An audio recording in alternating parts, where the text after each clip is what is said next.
Hello and welcome to Warcraft Daily for today, the 20th of July 2013. In today's news we have a whole bunch of pretty cool things actually.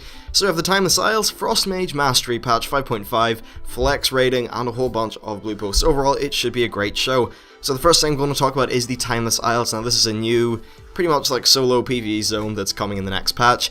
It's not a daily quest zone though, that's the cool thing. It's pretty dynamic content, you choose what you want to do, and I have 3 videos up on the channel that I did yesterday. That's why there was no WoW daily yesterday. I thought it was best just to do in-depth Timeless Isles coverage, so I'd recommend you check those out.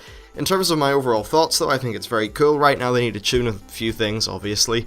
It's still the PTR, so there's 1 or 2 bugs, but in general it's great. There's a lot of dynamic content, so say you're running around the place, you can see a little blip in your map, and then you'll go to that and it'll be like a secret treasure chest or something like a jumping puzzle, or there'll be, something hidden somewhere. Lots of little dynamic things that are very cool.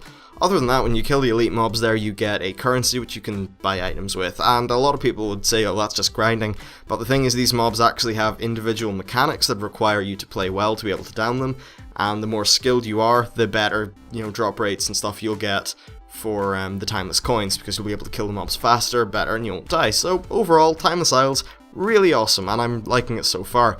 Now next up we have Frost Mage Mastery. This is just a quick little thing that I noticed in the MMO Champion. They were saying that there is a new effect for their Frost Mastery. Pretty much these little icicles appear in their head and they start casting I know, ice bolts or something. I don't play a mage, but what I can say is I think it looks pretty cool, so yeah, happy mages, right? Now the next thing is patch 5.5, and this is rather interesting because it's more of a soft confirmation, it's not definite, but essentially a blue said, I think, who was it? Yeah, it was Dave Kosak said that most of Orgrimmar permanent changes will happen in a future patch, but before the next expansion. Now that's essentially them saying, yes, we have 5.5 planned, because obviously all the story elements and things, and I have listened to the leaked audio, there will be things to tie up after Orgrimmar, and also, they just need to tie up the time to the next expansion. I can't see the next expansion coming out in 2013, I think that's very obvious. I'd say it'll be coming out probably this time next year, maybe September next year, so they're going to have to tie this over with content, and with the development cycle being much faster than it used to be, I think they'll be able to do this just fine. Now next up we have the Flex Rating item level. So essentially the Flex Rating item level is 540, and the reason they did this is because they wanted it to feel sufficiently rewarding to anyone beyond LFR, because it does require a pre-made group, it does require people to actually know their stuff, because it's mechanically similar to normal if a little bit forgiving. So I think that's pretty cool. Now they decided on it being 540, and one of the reasons for this number is A, it's rewarding, but also for heroic raiders, they're already sort of hitting about 540 gear because of upgrades and Thunderforged, which means they don't have to grind out flex raids, and because they're min-maxers they will do that, so they just want to keep the balance of the game in the top end.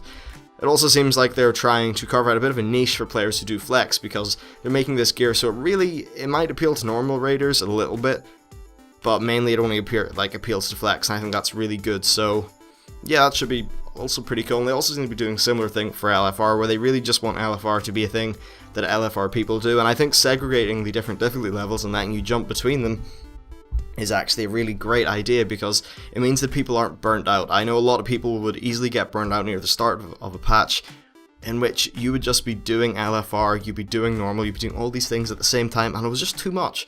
So I think this is great. Now the next thing we have is blue posts, and these are actually quite cool. There was some more than I have here, but I think these were just the interesting ones. So there was some talk about people grading other players based on their Proving Grounds score. Now that's whether you make bronze, silver, gold, or your particular score, whatever, in Endless. And a lot of people are saying that people are just going to use this as a requirement when you're making a flex raid pug or something like that. So Blizzard said that the Proving Grounds won't be any worse than asking for achievements. I agree with this. I actually think it's better than asking for achievements, and that they're okay with it since flex is really meant for casual guilds and pugging is a side bonus. Now the thing is with this, the problem is you couldn't get into a group to get the achievement because you didn't have the achievement. So it was this loop that kept on going. You can never get your achievement to be able to get into pugs. This way you can at least go off on your own, work your ass off in Proving Grounds, and prove yourself to other people. It at least gives people a solo way in which they can earn recognition for their skills. So I think it might actually alleviate the problem of asking for achievements. And next up they said that the main thing with Proving Grounds is that it's for learning new specs, and it's not supposed to be some sort of grading or recruitment tool, and that it's really just a side effect that will be used for that. and I think it's really doing a great job as what it is. As an example, warrior tanking, I have no idea how to do it. I haven't done it in 2 expansions.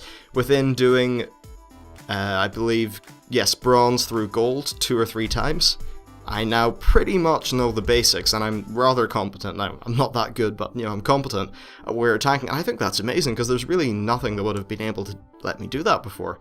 So yeah, really, really fantastic change. Now they've also said that they're not finished balancing the PTR version of the Proving Grounds. In some places bits were too hard, bits were too easy. Overall, they're just not done, and that's to be expected. It does say public test realm, so what are you going to think? Now, next and final thing is they're considering making the PvP mounts 40 rated battleground wins or 100 3v3 wins instead of and. Now it used to be and, meaning you need both, now it's an or, and I think this is actually a really good change because, take like in a PvE realm, there's a lot of people that really enjoy, it's hard to get an RPG group going, but a lot of people really enjoy 3v3s, myself included, when I can get into them, which is rarely, but whatever. And I think it still means that people need to do a decent amount of PvP for the mount, and yeah, I think it's a pretty damn good change. Now there's actually one final bit of news that I forgot to mention at the top of the show, and that is that Blizzard are releasing a whole bunch of new swag. There's new statues of Jim Raynor, one of Kerrigan, one of Deathwing, and a few other things, and I'm going to make a separate video on it, so yeah, I'll probably put that in the description or somewhere. It'll be coming out today, so hey, you'll see that. That's it for today's show. If you like the show, please hit that like button, it really helps out, and subscribe. We are nearly hitting 2,000 subscribers, which is crazy, and I've been looking at stats, and this channel is growing at the rate of some channels that are like 3 or 4 times its size, so yeah, you guys are awesome. Thanks for watching, and I'll see you next time.